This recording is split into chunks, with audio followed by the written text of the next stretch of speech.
மாணவர்களாகிய நீங்கள் உங்களுடைய பொறுப்பை உணர வேண்டும். உங்களுடைய கடமையை நீங்கள் உணர்ந்து கொள்ள வேண்டும்.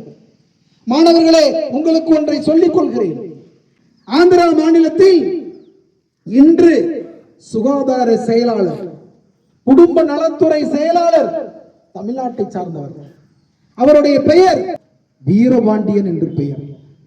உங்களை போன்று 11வது 12வது படிக்கின்ற பொழுது அவருடைய குடும்பம் மிகப்பெரிய வறுமையில் இருந்தது.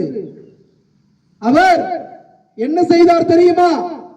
சாலை ஓரத்தில் இருக்கக்கூடிய பரோட்டா கடையில் வேலை பார்த்தார். மாணவர்கள், பரோட்டா கடையில் சாலை ஓரத்தில் 11வது படித்து பள்ளிக்கூடம் முடிந்த பின்பு மாலை நேரத்தில் வந்து பரோட்டா கடையில் வேலை. 12ஆம் வகுப்பு படிக்கின்ற பொழுது அதேதான் தொடர்கிறது. சாலை ஓரத்தில் பரோட்டா கடையில் வேலை.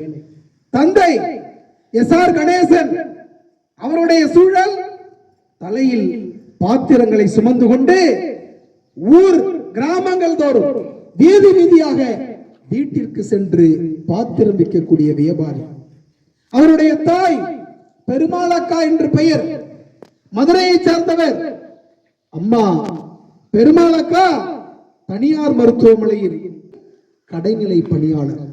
இந்த குடும்பத்தில் இருந்து வந்தவர் தான் வீரபாண்டியன். 11வது 12வது படிக்கின்ற பொழுது சாலை ஓரத்தில் பரோட்டா கடையில் வேலை பார்த்தவர். அப்படி படித்து 12வது தேர்ச்சி பெற்று சென்னை லயோலா கல்லூரியில் BA சோசியாலஜி படித்தார். மாணவர்களே, BA சோசியாலஜி படிக்கின்ற பொழுது பார்ட் டைம் ஜாப் செய்து கொண்டிருந்தார். ஆனால் இப்ப எப்படி நீங்கள் பள்ளிக்கு வருகின்ற பொழுது காவல் நிலையத்தை தாண்டி நடந்தோ பேருந்திலேயோ சைக்கிளிலே வருகின்றீர்களோ, அதே போன்று அவர் பள்ளிக்கு 12வது படிக்கின்ற பொழுது போகின்ற பொழுது மாவட்ட ஆட்சியர் அலுவலகத்தை தாண்டிதான் அவர் பள்ளிக்கு செல்ல வேண்டும். ஒரு நாள் இந்த மாவட்ட ஆட்சியர் அலுவலகத்தில் நான் மாவட்ட ஆட்சியராக இருப்பேன் என்று அவருடைய உறுதிப்பாட்டை நெஞ்சிலே உறுதி கொண்டார், நெஞ்சிலே விதைத்து கொண்டார். ஒரு நாள் இந்த ஆட்சியரகம் என்னுடைய கட்டுப்பாட்டுக்குள் இருக்கும், நான் அதிகாரியாக உள்ளே நுழைவேன். 11வது படிக்கின்ற பொழுது பரோட்டா கடையில் வேலை பார்க்கிற ஒருவர் இப்படி நடந்து கொண்டுதான் பள்ளிக்கு சென்றிருக்கிறார். லயோலா கல்லூரியில் படிக்கின்ற பொழுது அதே போல பார்ட் டைம் ஜாப். இப்படி படித்தவர் தன்னுடைய கனவுக்காக NCERT புத்தகத்தை வைத்துக் கொண்டார், IAS சிலபஸை வைத்துக் கொண்டார், படிக்க ஆரம்பித்தார். ஒரு பக்கம் பார்ட் டைம் ஜாப், இன்னொரு பக்கம் கல்லூரி, இன்னொரு பக்கம் IAS பாடத்திட்டத்தை படித்துக் கொண்டிருக்கிறார். இரவு நேரத்தில் அவர் தூங்கவில்லை, தூக்கத்தை தூக்கி எறிந்தார். தூக்கத்தை தூக்கி எறிந்துவிட்டு இரவில் படித்தார். அப்போதுதான் அவருக்கு படிப்பதற்கான நேரம் 6 மணி நேரம் 7 மணி நேரம் இருக்கக்கூடிய இரவு நேரத்தை படிப்பு படிப்பு படிப்பு என்று படித்தார். அதனுடைய விளைவு 2009ஆம் ஆண்டு IAS எக்ஸாம் UPSC எக்ஸாம்ல 53வது ரேங்க் இந்திய அளவில் வாங்கி IAS ஆபீசர் ஆனார். இன்னைக்கு ஆந்திராவில் விஜயவாடா என்கிற நகரம் தூய்மையாக இருக்கிறது என்பதற்கு IAS ஆபீசர் இந்த வீரபாண்டியன் காரணம். இன்னைக்கு சுகாதாரத்துறையினுடைய பிரின்சிபல் செக்ரட்டரி யார் என்றால் வீரபாண்டியன். நினைத்து பாருங்கள், தந்தை பாத்திர வியாபாரி, தாய் தனியார் மருத்துவமனையில் கடைநிலை பணியாளர், பரோட்டா கடையில் பார்ட் டைம் ஜாப்.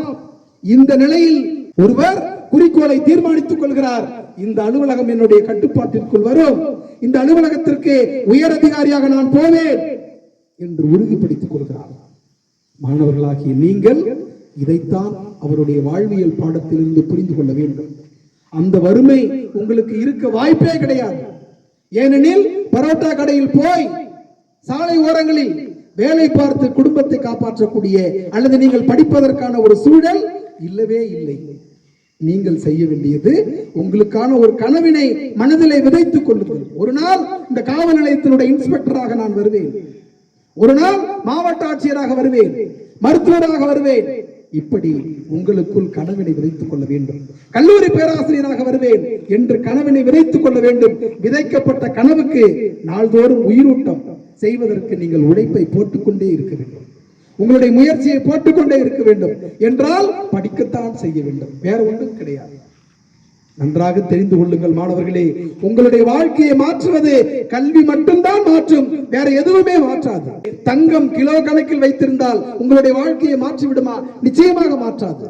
நிலம், வேளாண்மை நிலம் 100 ஏக்கர் இருக்கிறது, 1000 ஏக்கர் இருக்கிறது, அவர்களுடைய வாழ்க்கையை நிலம் மாற்றிவிடும் என்று நீங்கள் கருதினீர்கள் என்றால் அது அறியாமை, மாற்றாது. கல்விதான் மாற்றும்.